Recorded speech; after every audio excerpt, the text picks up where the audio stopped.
السعرات الحرارية في شوكولاتة دولكا.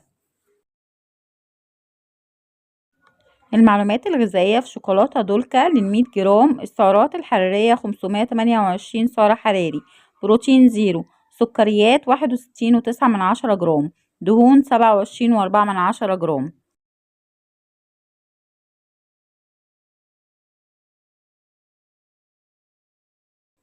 المعلومات الغذائية في شوكولاتة دولكا للعبوة كلها بوزن 101 جرام زي ما شفنا في الصورة السابقة.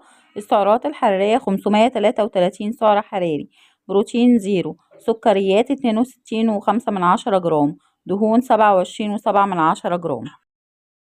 ولو حد حابب يعرف سعرات لأي أطعمة ياريت يكتبلي في التعليقات. وشكرا لكم على المشاهدة، وما تنسوش الاشتراك في القناة للحصول على المزيد من المحتوى المفيد حول الصحة والتغذية. وانتظرونا وقيم غذائية جديدة.